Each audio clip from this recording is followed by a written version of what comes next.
All right. I want to welcome you guys in. Brent and Patrick, how you doing, buddy? Oop, now you're silent. Still silent. Still silent. Nope, there you are. Now you clicked on. There we go. And Aaron is with us, so we'll get to Aaron here in a minute. So tell us about your weekend. We'll do a couple minutes here about what happened at Magic Valley Meridian, and then we're gonna head to a rest area somewhere in the middle of the United States and chat with our first guest. But what happened in Twin Falls, man? How was the double mains and all that action? So it was very good. Project Filter Twin 35. So we doubled the main events for NASCAR trucks, NASCAR late models. Mm-hmm. The start of it was a little rough, I'm going to say, as far as the spectator, being the fan that I am watching, right? Our first truck main took a little bit of time, a little bit more than you would have liked, but still was great. We had a couple, so the winners for trucks, we had John Newhouse, Andrew Prince won the 2 truck mains, Joe Von Dillon and Sean Lester winning the late models. And it was really interesting because, the first mains were taking place when it was 90 degrees outside. And then by the time the second mains rolled around, it had cooled off a lot. And so you saw, it was like watching, different sets of vehicles running out there. And some of the drivers afterwards made the comments like, yeah, it was, it felt like a completely different setup. So it wasn't just like the front runners were the same front runners, right? From main 1 to main 2, it was different guys leading the way and doing battle for the lead. So it was really interesting to see the double mains. Nice. And Sean Lester won, and I noticed some pictures. Looked like he didn't have much of a left rear of his race car left. So little beating and banging down there last week. Yeah, the second main, I believe. I can't remember which one. It was there was a little little mangle bangle, little bumper to bumper action. That's kind of what you expect when the trucks are in town, right? They race so close and stuff. Nobody's racing dirty, but it was just good, hard racing, and the fans had a great time watching it. And most important thing, everybody's safe. So right, crowd looked pretty good. Looked like some of the pictures that the hometown photography guy took showed some butts in the seats. There was plenty of butts in plenty of seats, and it's a good thing I went to the concession stand early because they were getting some lines for a minute there, but they took care of everybody. I sent my daughter down to go work in the concession stand, so she was helping out, and it was good. Yeah. Sweet. And that's what we wanted. That's what we wanted with Magic Valley, is to get some people in the seats and some cars on that track. And here we are about halfway through year number 2, and it's starting to happen. So that's awesome. Yep, and people are making those comments, that it's getting better and better. So yeah, no, it's awesome. It was great to see. Double mains for Meridian. I'm gonna throw a short highlight reel up here, and there was some beating, some banging, and some pretty cool racing. So we'll take a look at what happened at Meridian Speedway, and then we're gonna come back with one of the fastest men to ever go around the concrete jungle. Aaron Wilson's gonna join us here in just a minute.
There you go. A little bit of everything.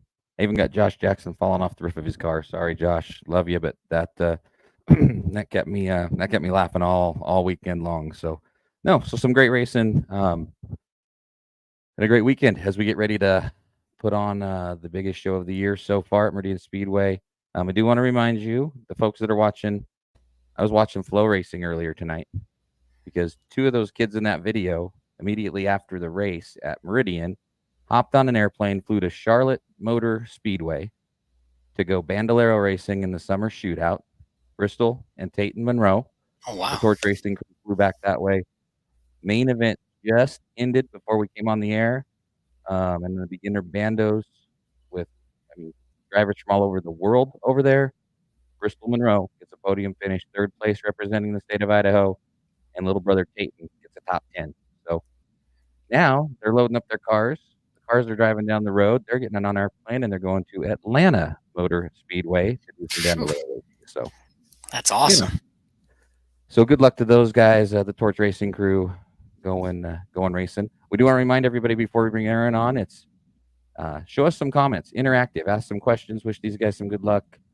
We got a couple. Mr. Josh Cuff, this is the way it works. You just put it in there, and Patrick and I'll throw it on. And then, of course, apparently somebody went blind in Magic Valley because Spanky says, "Look at those two studs." Aaron and Brian aren't on yet, Spank. So hang on before that comment. So do jump in and chat with us a little bit throughout the show. Diamond Cup is here, Patrick. I know it's one of those dates that we put on our schedule way early in the year. It's such a Yeah, good show. it is. It is, and it's going to be awesome this year. This first gentleman, we want to thank him for. Did you find a rest stop, Aaron? Did you find a good rest area on your way here? Yeah, I sure did. We're just on the south side of Cooley City in eastern Washington right now, and found this fantastic little rest stop. There's this massive canyon out behind us. It's absolutely beautiful. So I'm hanging out here. It's pretty cool. What a view! Yeah, it's Better ain't than our bad, isn't in-home it? studios. Well, Aaron, So man, thanks for joining us. I know you've been on the road. You've been doing some racing. Tell us a little bit about 2024, and then we'll chat about Diamond Cup and all of that. But kind of started at the end of 2023 down in Las Vegas. How's the season been, and where have you been running this year so far? yeah, like you say, we're very fortunate. Had a really good car down in Las Vegas there, and we're able to get that deal done for the $50,000 with the Open Wheel Showdown. So that was really cool. Everyone involved with the Rendell Willison 14 car, we're really proud of what we did down there, and it's led to a lot of other opportunities for us and myself this year. And started out the 2024 year going down to Citrus County Speedway in Inverness, Florida, driving for JJ Dutton at the Children's Dream Fund 50. Had a lot of fun there, met a lot of really amazing people, so that was a really good time. So ran third down there, which was cool. Going that was a co-sanctioned event with Must See Racing and the Southern Sprint Car Series. So it was neat to go to a different part of the world and race again against a bunch of different people. And we had a lot of fun there. They do things different in Florida. It's an interesting crowd, that's for sure. So we did that, and then I got the opportunity to drive for Dick Myers to run the 50M out in the Midwest. So with the Must See Racing Series, we're out in Lancaster a couple weeks ago now, and ran second out there to Bobby Santos, really close. Kind of caught him right on the last lap and had a look off his right rear coming to the flag stand. Made that pretty exciting. So it's been fun, a lot of great opportunities. And then we've had the Rendell Willison Tri-X Group number 14 car up rolling in the Northwest here. Went out to Monroe and stood around in the rain once, and went back there 2 weeks later, and unfortunately had an engine failure that sidelined us for the night. But we were just up in Penticton this last weekend with the first race of the Northwest Sprint Tour through BC, and we're able to get the series started with a quick time, a track record, and a main event win. So we're pretty happy about it. Nice. That's not a bad warm up coming on into the 2-day Diamond Cup show, right? A track where you hold the track record. Patrick and I chatted a little bit. You and Brian, two of the fastest guys that have ever tackled that track. But as you come back here, tell us a little bit about it because you're always fast, but it just seems like Lady Luck just doesn't really follow you around the quarter mile very much here at Meridian, does she? You know what? I've driven home from Meridian pissed off more times than I've driven home happy. That's for sure. It's one of those places, right, where luck has a lot to do with it, and the Diamond Cup format and even the Pink Lady format can be punishing, where you're throwing curveballs and you're put in positions where you have to work through traffic, and sometimes like there's been plenty of problems that I've been in that have been of my own doing, right? Like I've been piled into those water barrels a few times, purely my own fault, and shit like that's gonna happen. And like last year at Pink Lady, we had a really good car. We were rolling around, kind of keeping safe, and two other guys tangled in front of us, and the car behind me had me jacked up, and us piled in that too. Not of our own doing, but such is life. So we figured we'd come back and keep working on our short track program. I feel like we get better every time we're there, and it's if it's one of those deals at Meridian. You just got to keep picking away at it. We'll get that place one day. Right. Now the tracks that you're running at are these quarter miles? Is it mostly what you're running, or do you get the opportunity to do some of the bigger stuff, or are your short tracks kind of just here and there? No, we do a lot of short track racing. So everything with the Northwest Sprint Tour that runs through BC at Saratoga Speedway, Penticton Speedway, and Agassiz Speedway, those are all quarter miles. And all three of them are very unique. Penticton's high banked, progressive banking, really, really bumpy. One half of the track's brand new, the other half is old and beat up. Saratoga's miniature Phoenix, like the old layout of Phoenix, where there's a really tight 1-2 corner with a bunch of banking, and the back straight's off camber, and there's a dog leg on the back straight, and 3/4's dead flat. So we have a lot of really interesting quarter miles up here in BC. And then when we get south is when we get to the bigger tracks. Right. So the fans here at Meridian, we love watching you roll in here, but kind of take us back. How did it all start for you? Because we all have that story that gets us in a race car or at a racetrack. How long you been doing it, and how did it all come about up there? Well, for myself, it's a growing up, going to and from the racetrack every summer when I was a child with my mom and dad. My dad raced late models all through the Northwest and BC forever, so we traveled every summer. That was normal. Going to races, going up and down the street, going racing. So myself, I started out mini stock racing, and we spent a bunch of years. My dad and myself split a limited late model running with West Car throughout BC.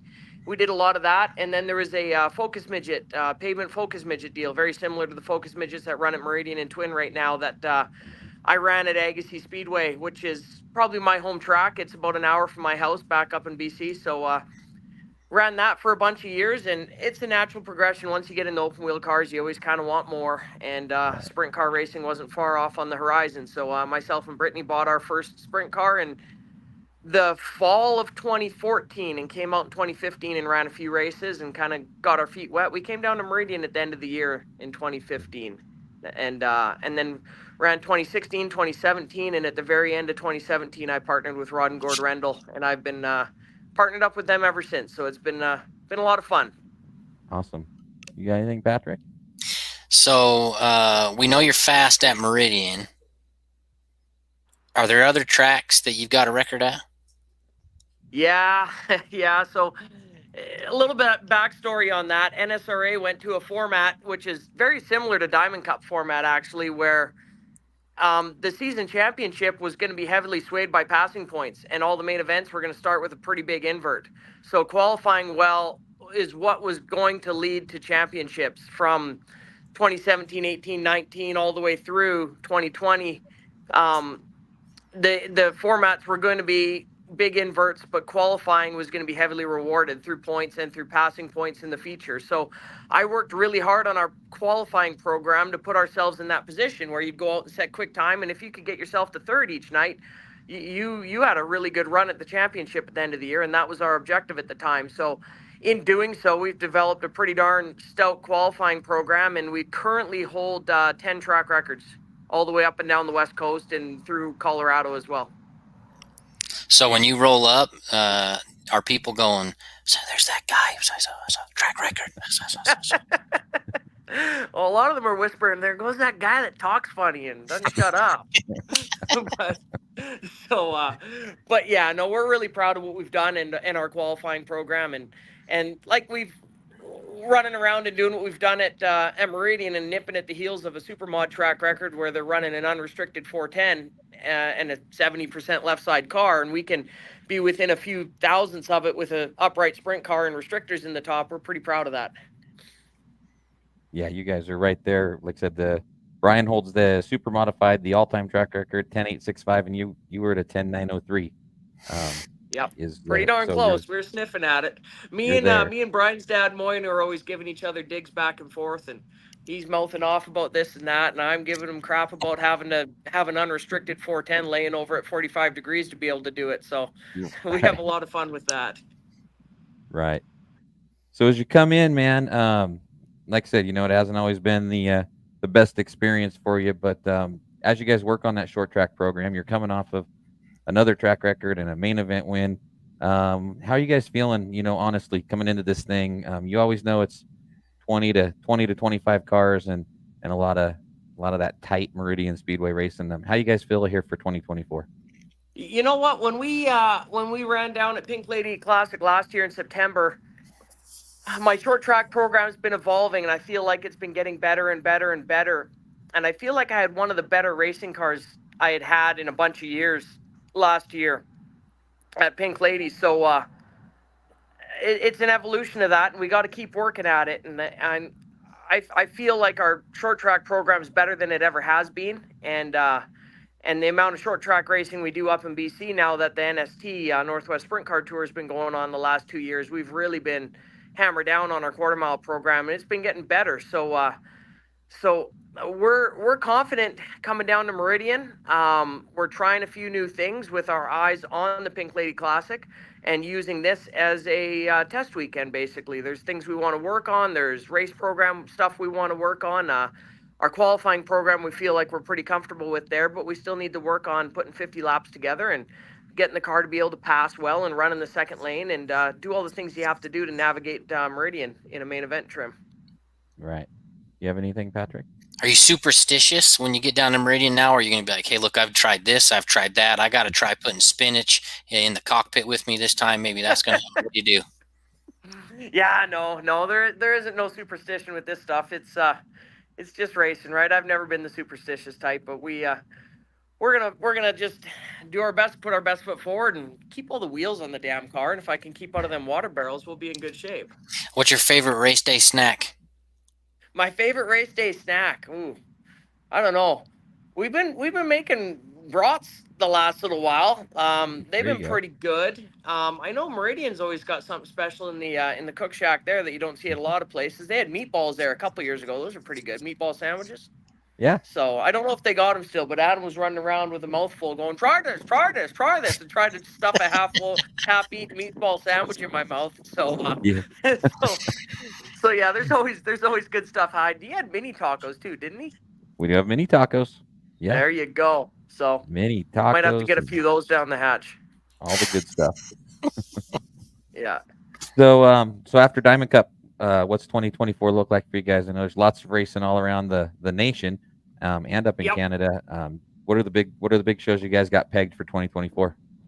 The big shows we got pegged for 2024. We got lots going on. Myself, I'm going to be going out the weekend after Diamond Cup. I'm going to be going back out to the Midwest to drive the 50M for Dick Myers again at Owasso Speedway in Michigan there with Must See. So we're going to run that. And then when I get home from that, we embark on a trip down to Denver, Colorado for their 4th of July weekend. And that runs on the 6th and 7th, or the 7th and 8th of July.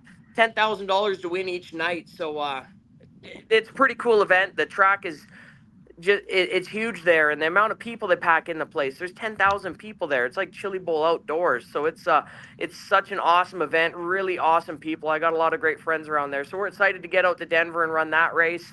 The rest of the Northwest Sprint Tour in BC, we drive from Denver directly home to Saratoga Speedway. So run a 2-day show up there with Northwest Sprint Tour, and gonna have a lot of fun there. So that stuff we're looking forward to. August 3rd, there's a $15,000 to win show in Evergreen Speedway in Monroe, Washington. So we got that circled on the calendar. That's a track we run really well at and have had a lot of success at. So looking forward to going out there and showing what we can do. Awesome. Well, tell us who helps you out, man, and then we'll let you guys get back on the road because we definitely want to see you here at Meridian here in the next few hours, couple days. Who gets you guys around the country and get you these quick times? I know it takes an army to get this thing going. Yeah, it sure does. We got a lot of great people involved with us. Brian Baker with Tri-X Group.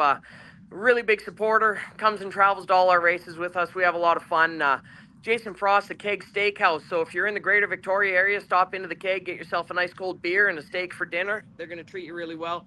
Dale Taylor Custom Metalcraft specializes in stainless and railings and stuff like that for your yachts and boats. So everyone on the Vancouver Island area, if you beat up your boat in a windstorm or you need something custom made, he's your man for that. So Philco Machine, little LDI, little Daryl Crocker, really good parts guy in the lower Vancouver Island area. So he keeps us all hooked up with everything we need to get up and down the road. Well, awesome, man. We I tell you what, from a racetrack side and a fan side, we love it when that Orange 14 unloads at Meridian Speedway, and can't wait to see you this weekend. But until then, get on the road, get down here to the Treasure Valley, and we'll get you some mini tacos Thursday and Friday and Saturday. That sounds like a date. And for all you guys watching, when you get down to the Speedway, come see us in the pit area. We'll have brand new Aaron Willison racing merchandise in the pit area, commemorative Las Vegas Showdown stuff in stock. So come see us, get a t-shirt, and I'm going to take you up on them tacos. That sounds good. Okay. All right. Hey, you guys drive safe. We'll see you here at the track. And who knows? Maybe on Saturday night, we'll be talking to Diamond Cup champ Aaron Willison, right? That's the goal anyway, huh?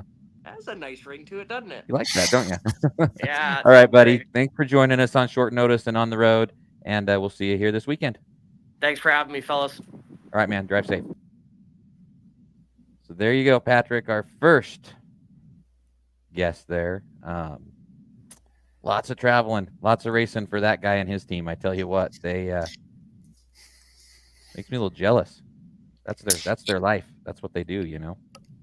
Just track to track, man, and 10 different track records. We got to start calling him like Track Record McGee or something like that. TRM. Yeah. I don't know. He does. I've got some cousins that live up in the North Dakota. Sounds just like that guy. Just like him, huh? Yeah. So as soon as I heard him talk, I was like, yep, you can tell he's from up north. Up there. Yeah. Up there. Yeah. Not heaven, but north. Yeah. No, not that far up. Just up a little ways. So yeah, 10.903 Speed Tour Sprint Car track record held by Willison. He told us what track he was at. I still don't know what it was, but he ran a 10.5. That was his track record at that last track. And the interview I'd watched with him just a few minutes ago before he joined us, you know, that's blistering at those tracks. Yeah, that's fast, man. But we have one comment here. Oops, we did, but I lost it. What's the fastest time at Meridian Speedway? Good question. 10.8. And I know the guy that can tell us all about it because he's the man that was sitting behind the wheel of the car that ripped that lap off. And he's always one of our favorites to come into the track, his home track. And Brian, how you doing, buddy? Good. How are you guys doing? Good. So like that last comment, fastest time, you're the fastest guy at that place. Tell us a little bit about that first, you know, having these opportunities over the years, the Sprint Car Championships, kind of where it began for you. And then we'll work into these last couple of years as we get ready for Diamond Cup. But for the fans that don't know you, where did it all start? How'd this happen, buddy? I've pretty much been around it my whole life. I grew up at Meridian Speedway watching super modifieds, watching the 91 car with Rick Veenstra driving it. And when I got a little older, finally started being able to come into the pits and work on that car. And when Rick retired, Pat Russell, the owner of the car, decided to ask me if I wanted to race it. And we just moved forward doing that and slowly worked into the sprint car stuff at the same time. And just been one heck of a ride. Yeah. Let's start with super modifieds. I mean, I know Patrick got to watch you down at RMR when you were in that. What's it like? I mean, even as you know, as you moved into that seat, we have all watched that car, that team. What was it like to have the opportunity to strap into that thing, and then the success that you had? It was honestly a dream come true. You know, when I started racing go-karts when I was a kid, you know, that was the ultimate goal, was to race the 91 car. You know, it used to be parked at our house when I was a kid, you know, and then being able to go to the shop on the weekends and work, around the car and with my dad and Pat and everybody on the team. Just everything about it was just a dream come true, and it lived up to it. And when they started the open comp stuff, that car just came to life, and it's still the baddest car on the planet. And I've yet to see anyone come close to what that thing can do. So, right. Always a heavy hitter, Patrick, when you see that 91 roll into town. And you had a chance to see that, right? Yeah, so I remember being at Rocky Mountain Raceways, and so general manager Mike Eames at the time, and he's not a circle track guy. He's drag racing, pure blood. That's his thing. When we had super modifieds come to the town, he said, "Watch the 91. He's the god of speed." And so I was like, okay, sure. I mean, I'd seen fast cars. And then we saw the 91 come out, and it's next level stuff. So I became a fan from that day, right? So it was 2016 is the first time I think I saw Brian race at RMR personally. And so every time, like, I had neighbors that would be asking when's Supermods coming to town and that. And so I'd started getting people on my street coming down to the track to see, and I'd tell them, watch for the 91. If he's there, you're going to see a fast time. And I believe it was the last season of 2018 that you knocked the all-time record there as well. Yeah, RMR was a very love-hate relationship with the super modified. We had the dominant car every time we were there, and 2 of the 4 Copper Cups. I think we lost an engine on the white flag lap, and I think we blew an oil line at one of the other ones and ended up hurting the motor that night. But that place was so much fun to race at, and I have so many good memories down there. It's actually where I met my current fiance at that race down there, and I miss it. And that was such a cool facility. It was fast. It was wide. You could race side by side, whether it was a sprint car, late model, super modified, everything, and had a lot of fun there. Just a lot of memories. When you're going to tracks, do you know what the track records are when you're rolling up to a track, or do you just go out and just give it all you got and you end up getting records? Usually we kind of know. We've gotten really close at a certain amount of tracks.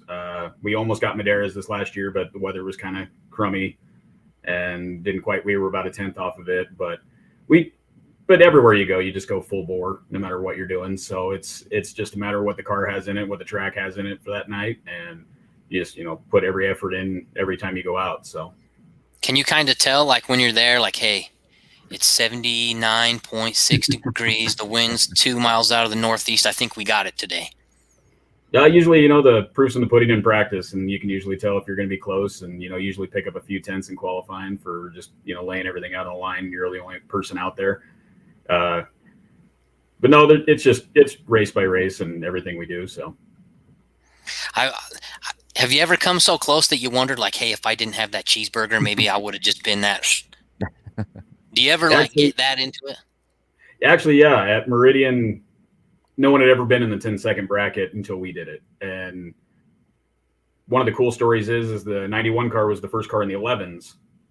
With Rick Veenstra driving it, and I think it was like 1992 or 1993 or something like that. And that was what was the most important thing about it. And we all weekend long was sitting right at an 11 flat. And every time we went out, it was 11 flat, 11 flat, 11 flat. And, finally went out for qualifying and, put it down and ran the 10.86. I guess we ran the 9 the first year, and then we backed it up the next year with an 8.6. But, it's so hard to get past that point. Sprint cars have been so close to the 10-second bracket forever until, Aaron did it. And records are meant to be broken. My record will get broken at some point, but no one will ever take the fact away that we were the first person to do it. And that's what I think that legacy holds, especially with the 91 team. How often, whether it's a record or not, but if you're putting fast times, is there a lot of other drivers that are coming up going, hey, what are you fishing with there, Brian? Not really. Everyone just is always doing their own thing, and some people will walk around the car and see it look. But super modifieds are so unique. Very few cars are the same, so everything's built different. Our car was built in house by the team. originally in 2001, I believe. So there's not another one like it. And, that's what makes super modified so cool, is that they're hand built. They're not ordered out of a catalog. And especially with the open comp stuff, you're seeing a lot of cars come back out, and it's resurging, and it's an absolutely amazing thing. I'm very, disappointed that we're not running this year for the super modifieds. We're just running the sprint car, but I think it's going to be a great field of super modifieds, and I can't wait to watch them. So it always hasn't been, you've got some stock car experience too. So you've kind of dabbled a little bit. Take us back to that. We know there's a huge difference, trust me. But in the late model days, and then you're doing the sprint car stuff, how big of a difference is there as far as from a driver's point of view when you're doing that? I think the biggest things are racing's different. Obviously, the open wheel stuff's a lot faster. The wheel to wheel ratio, you can make a mistake and cost everything in one corner. So you got to be really mindful of that. But stock car racing, so you gain an inch every lap. You gain a quarter panel, then the door, then the Right. The fender, and it's a lot more of side by side, just grind it out racing, as opposed to open wheel racing where it's try to get it done in one corner.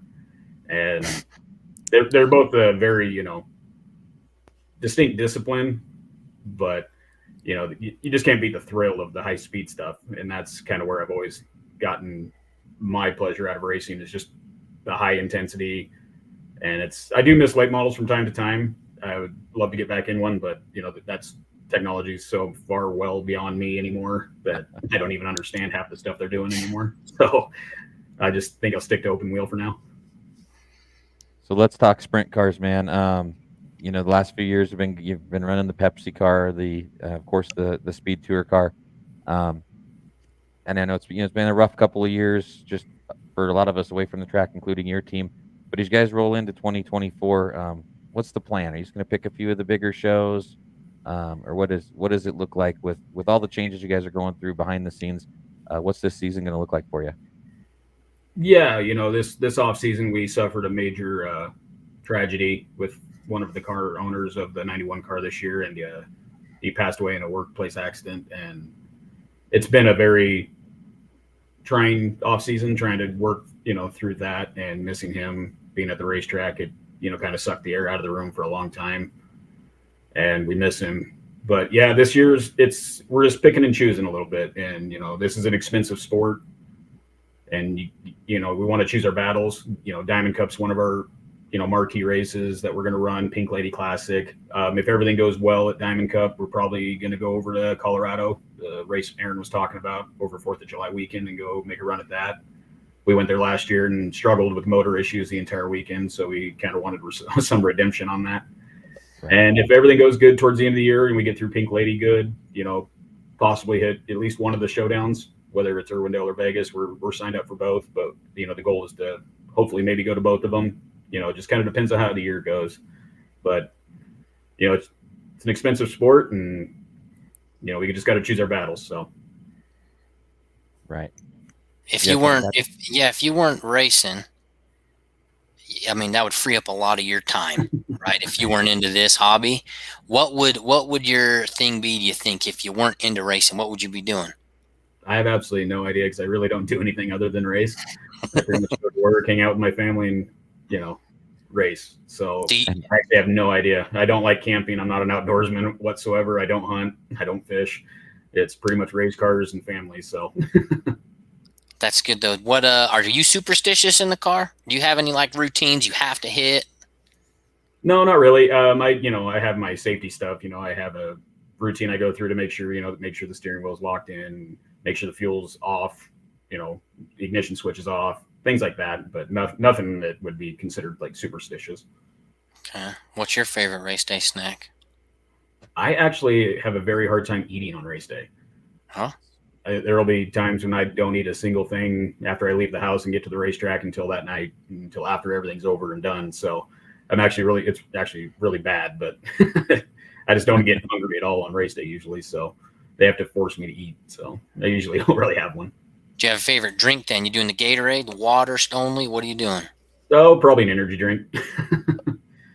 One of the probably worst things I could probably drink on a race day, but you got to have some kind of caffeine in there. I think it's been working, Brian. If that's what it is, it's been working, right? Yeah, don't change what's not broke. Yeah.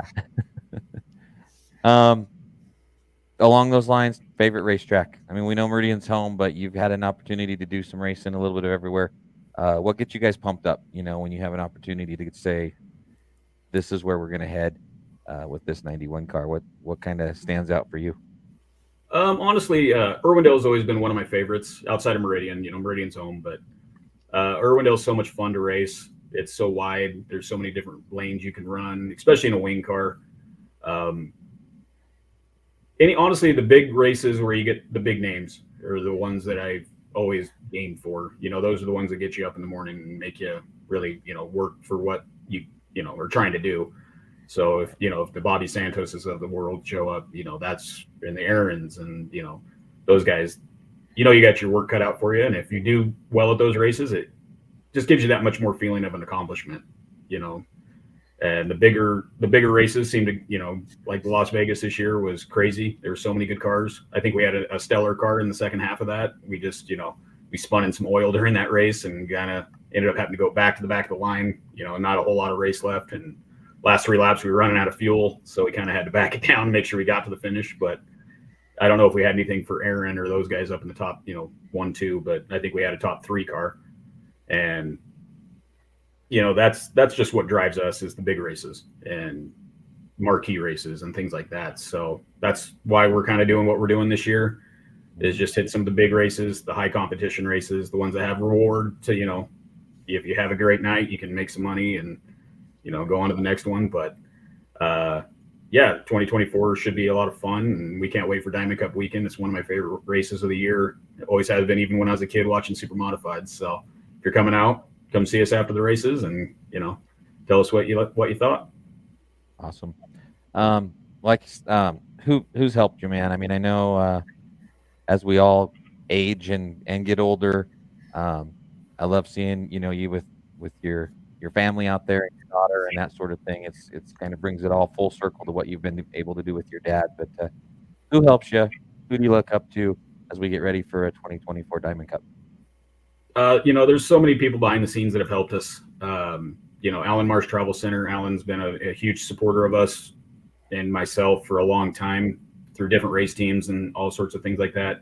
Samania Fine Finishings, they came on board with us last year, and they're a wonderful group of people. And Division Construction, just everyone that's involved. Mandy Gabalon, and everyone that works on the car. Mike Jackson's been on board with us the last few big races and stuff like that. He was crew chiefing for us at Vegas and alongside my dad and, just everybody on board, Dave Yoshida, just so many names. I'm probably forgetting a bunch of them off the top of my head, but just everyone that keeps us going to the racetrack and helps us out on race day. And it's just been a dream come true to be doing this stuff. So. Right. You have anything in closing, Patrick? No, I just can't wait to see you race. Well, thank you. Hopefully put on a good show and get another ring. Well, man, definitely a fan favorite. We love seeing you come out there. I'm honestly excited to see that you guys were able to make it through what you had to go through this off season. I know how hard it was, and it was probably 10 times harder for you guys than it was for everybody on the outside looking in.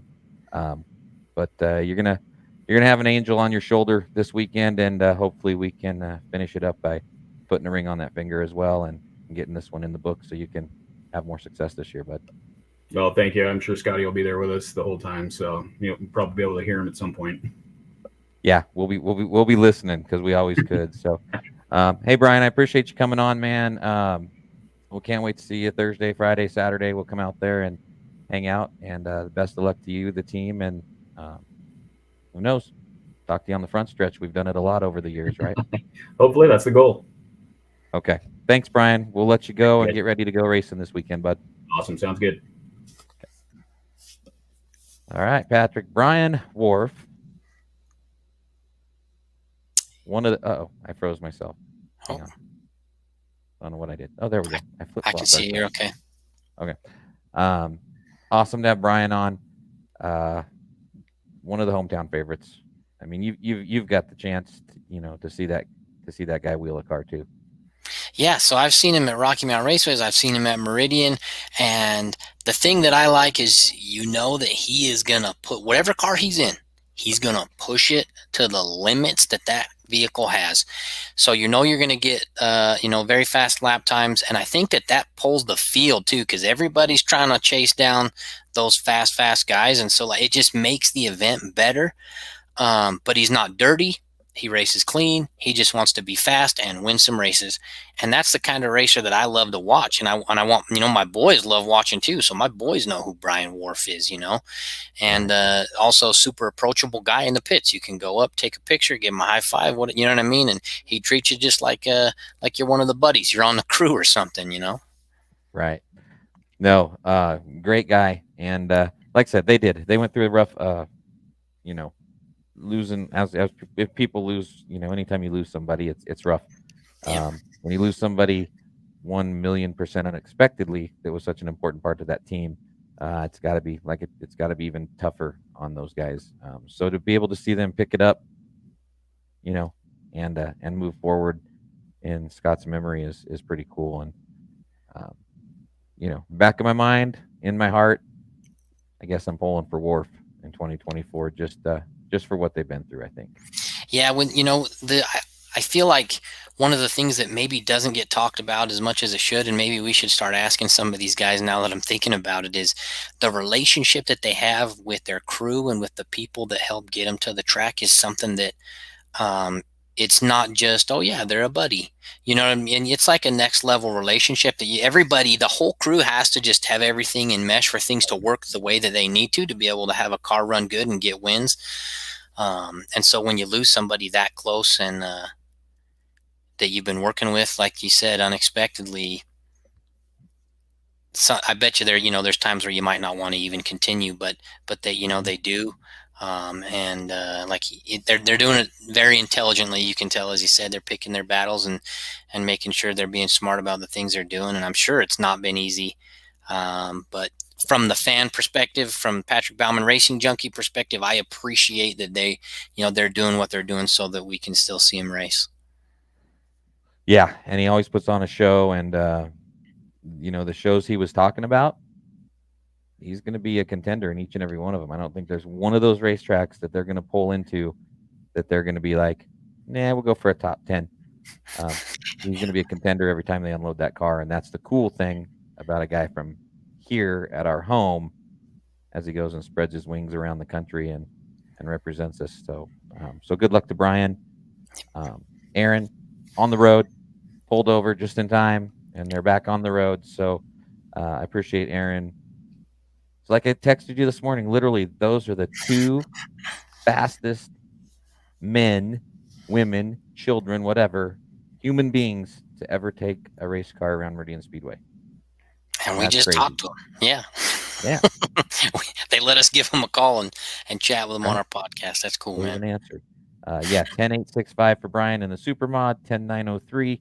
And on a perfect night when the track is just right, I think one of those sprint cars is going to be knocking on the door of that 10.8, and it could be Bryan Warf or Aaron Wilson behind the wheel this year, because they're the guys. They come out there. Aaron's notorious for, bam, one lap, green, white. Oh, I broke the track record. Park it in the pit. Don't even need to worry about lap number 2. And that's just the experience and the excitement that we're going to be seeing Friday and Saturday night. So I love it, man. It's time for the Diamond Cup. Everybody's already getting excited.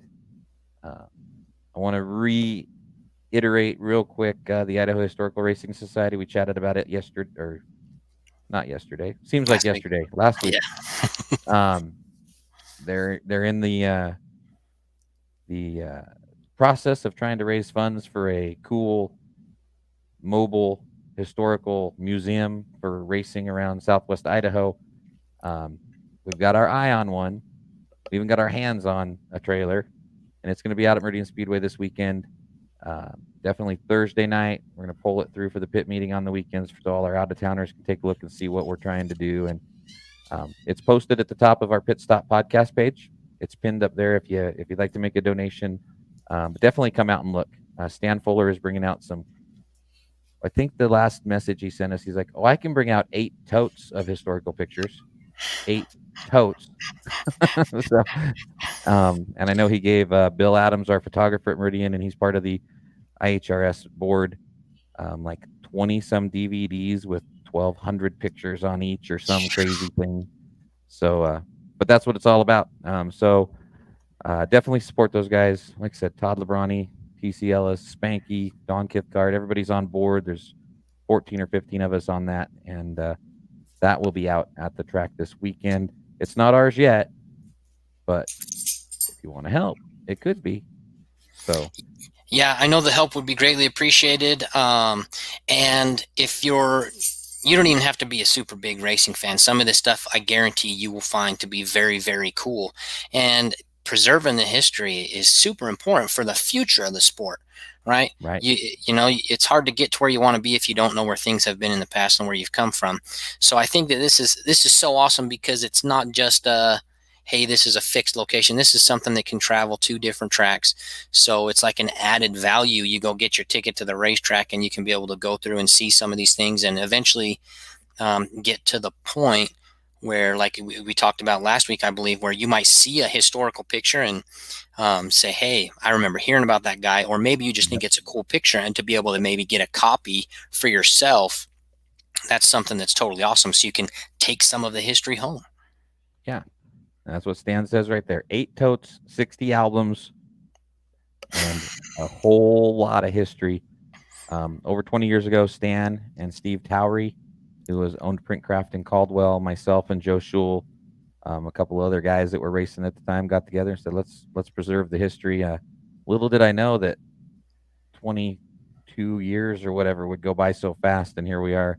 There's a great group of people. There's a lot of strength in the organization now as we move forward. So, but you can't thank Stan and Steve enough. Without Stan Fuller and Steve Towery, none of this stuff would even still be around. I'm sure it would be locked in garages or storage units or dumpsters, for that matter. So they've kept it alive. So Stan and Steve, definitely, we love the fact that they did that, and we hope to take the torch and move it on.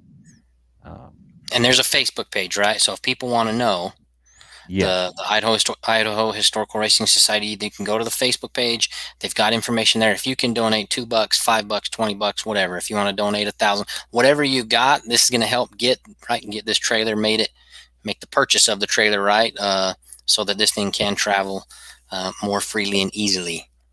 Yes, and we do want to also throw a shout out. Brian was talking about one of his sponsors, Allen Marsh Travel Sales. It's a boat, RV, car lot here in town, always supporting racing. Allen has always supported the 91, no matter who was in that car, pre-Brian, current Brian, and I'm sure Allen will be, after the years go by, still supporting it.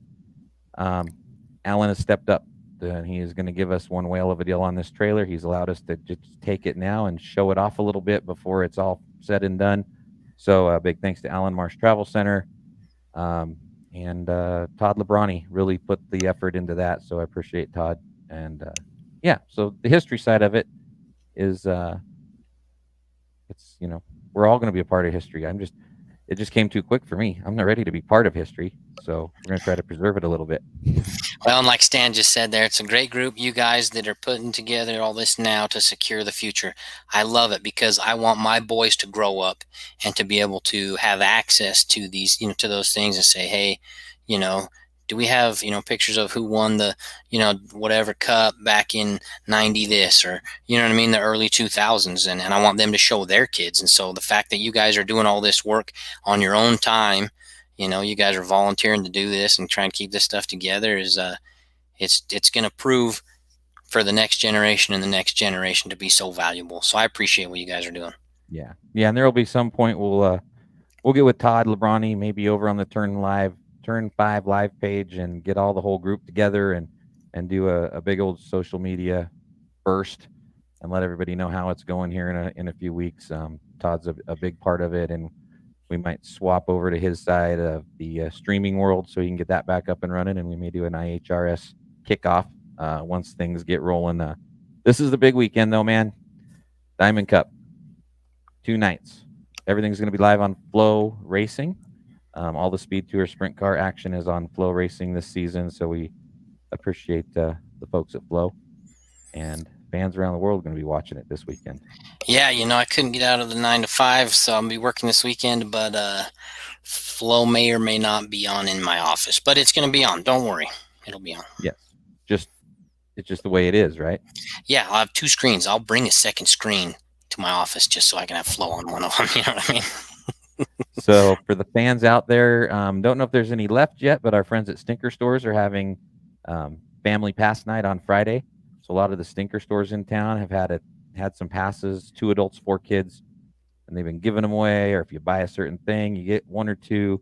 So if you're planning on coming on Friday night, it is Diamond Cup Stinker Store family pass night. There should still be a few out there. Neil Allen Fine Jewelry, of course, bringing the ring, which is the big prize. Also the diamond bracelet for the JP Memorial, like we talked to Mark and Kurt last week.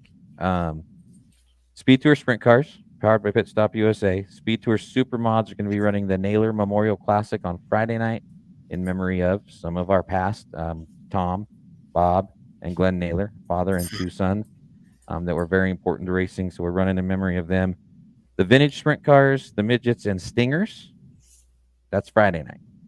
Cool. And then you take a nap because got to be there bright and early on Saturday.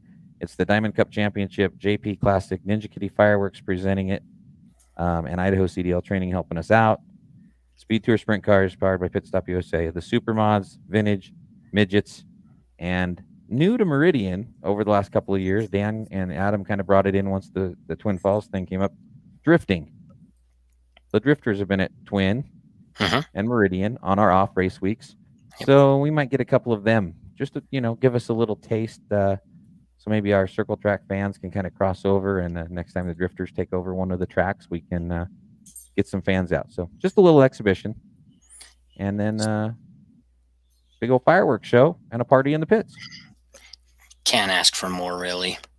What a weekend. It's going to be good.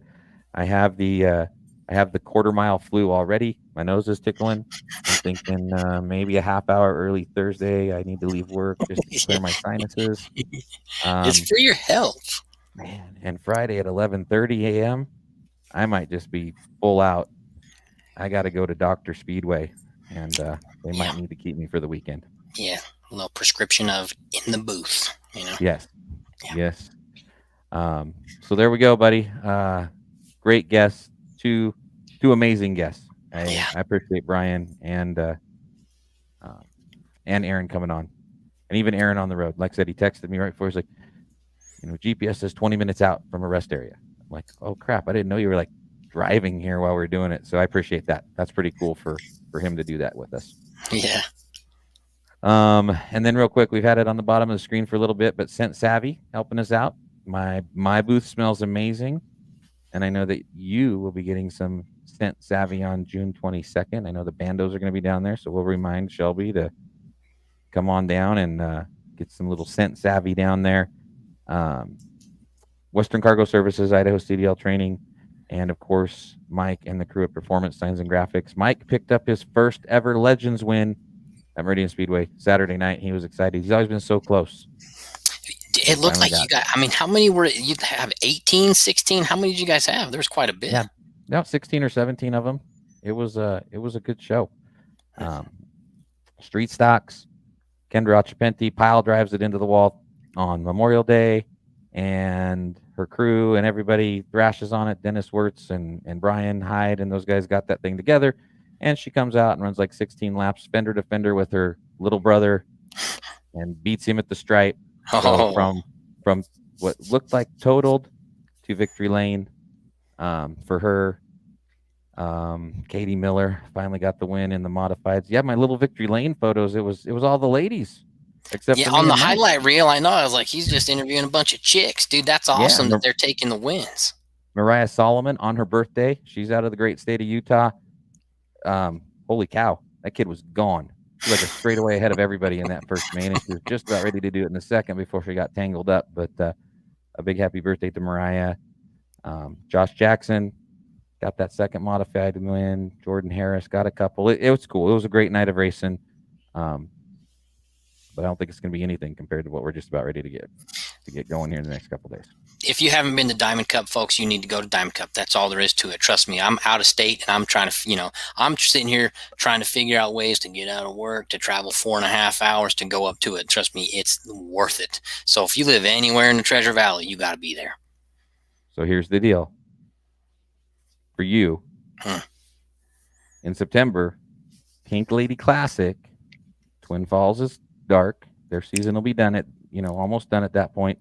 You have plenty of time to ask for a couple days off. Spanky and I will get you hooked up here and get you and the family up here. So Pink Lady Classic, count on us. Got to have you up here for a big sprint car show again. It's been too long. Deal. I'll tell the wife, she's sitting right here, but she raised her hand. She said thumbs up. We're going. Okay. Tell her I will be very disappointed in her if she does not show up with you and the family up here. Deal. Not that probably really matters to her, but I just thought that would be a good thing to throw out. She loves you guys. We all love you guys. Now listen, we were up at that Twin, right? This past weekend watching. We had Flo going though in the other room. So my boy Tyler was watching the race outside the window, and then he's running over to look, and Dad, Josh Jackson just won. And he's going over to Flo, coming back, giving me reports and updates. So you had it all. Shout out to Flo. We love Flo Racing, so that we can, no matter where we're at, even if we're at another track, we're going to be watching what's going on in Meridian. Yep. And there we go. We can always get a good closeout from our good buddy Spank. He'll be up here helping us at Diamond Cup this weekend, and then we're all going to travel down to see you guys at your home on June 22nd. That's the next time we'll be down at Twin Falls. That's after our Dairy Days race. We race during the week that week, and then we travel down there on the weekend. So Idaho CDL Training Dairy Days races after Diamond Cup. So we definitely appreciate Spank and everything he's done down there with you guys, and I can't wait to see some races at Twin again. Amen to that. Spanky deserves a gold medal for the stuff that guy goes through every race day, but he makes it happen, puts everything together, and so we can have a great show. Yep.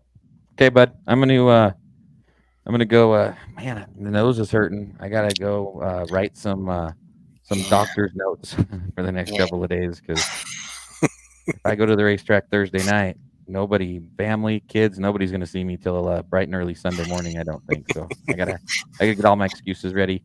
But yeah, jump on Flo when you're at work. Put the kids on this weekend, and if you're watching, shout out to us, and we'll give you guys a shout out, because we love having you guys be part of it, even if you're 5 hours away. Yep, we'll do. Sounds good. Have a good time there. All right. So for big thanks to Aaron Willison and Bryan Warf, the two fastest guys that have ever been at Meridian Speedway, from Patrick and Brent, the two probably slowest guys that will ever be at Meridian Speedway. We covered it from one end to the other. Diamond Cup, Friday night, Saturday night, open practice for Diamond Cup participants. Thursday fans can come in for free. Tomorrow night, it's an open practice for all the other classes. So it's really like 4 big nights that we're going to have race cars in the pits. And we're expecting over 100 of them throughout all the classes on Friday and Saturday. So for Patrick and myself, we appreciate everybody jumping on. Jump on the YouTube channel, like it there, watch all the shows. We put up like 19 interviews last week. From the pits. I finally figured out how that all worked, and then I stayed up till like 3 a.m. I'm like, yeah, I woke up at like 2 something, and I saw videos getting posted. I was like, Brent just doesn't stop. No. And then I took a nap and I went to work, and yeah, I got like 4 more to put on from this weekend. And good luck to the Monroes, Torch Racing, Bristol, Tayton, in Atlanta, Georgia. They had a great showing at Charlotte. And once they stop traveling the world, we'll get them on here. There will be an interview up on our podcast page. I had a good chat with Bristol and Tayton at the racetrack, and we'll throw that up here in a couple of days. So for everybody here, we'll see you out at Meridian Speedway for Diamond Cup, and we'll be back at Magic Valley Speedway June 22nd. It's the heat of the summer, man. It's time to stay busy and go racing. Let's do it. All right. Talk to you later, bud. I'll talk to everybody else at the track.